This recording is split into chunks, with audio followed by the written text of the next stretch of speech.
Good morning. सकाळच्या 8 वाजलेले आहेत. तर आज सकाळ बटाटे टाकलेले आहेत शिजायला.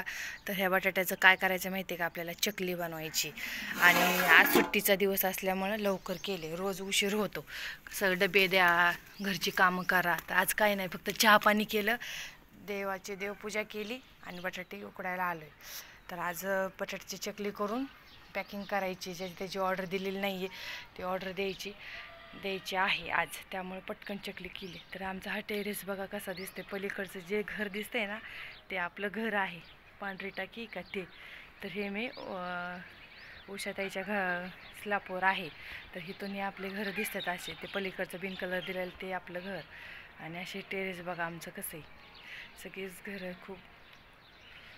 तर आज रविवार, त्यामुळं पटकन कामं करून घ्यावी म्हणलं, कारण ऊन होतं पुन्हा नंतर. उन्हाच्या आत आहे, रोज तर उन्हातच करावं लागतं, कारण घरचंच काम उरकत नाही पटकन.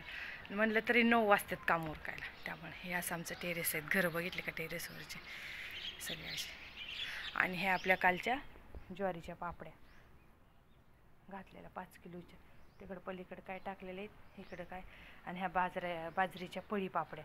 तर पळी पापड्या काय अशा थोड्याशा चिरल्या त्या असे एक आहेत. आता हे निवडून द्यायच्यात पॅकिंगला. काय काय बघून यातल्या काय काय आहेत, ती पडलं घरी आपलं राहून द्यायचं, पोरं चट खातात. तर ही बाजरीच्या आहेत, ह्यात लसूण जिरी थोडं तिखट टाकून बनवलेले आहेत. निवडून बघून हे करायचं. अजून एक आदण ठेवायचं 2 किलोच्या, आणि त्या छान पळी पापड्या घालायच्यात बाजरीच्या. तर घरं बघा आमची कशी, टेरेसवरचं टेरेस टाकते काय छान असं मस्तपैकी.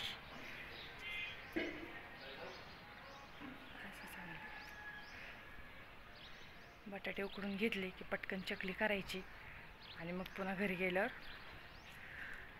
स्वयंपाक करायचा. उन्हाच्या आत घालून जायचं. तरी 9-10 वाजतील आता. चकली बटाटा शिजायलाच खूप वेळ लागतो. जाळ लावलं आहे तरी उकळी आली. 8 वाजलेले आहेत सकाळच्या. तर शिजतोय बटाटा आपला एकदा बघा छान असा. 10 किलो एकदमच टाकला आहे. परवा दिवशी 10 किलोची चकली झाली.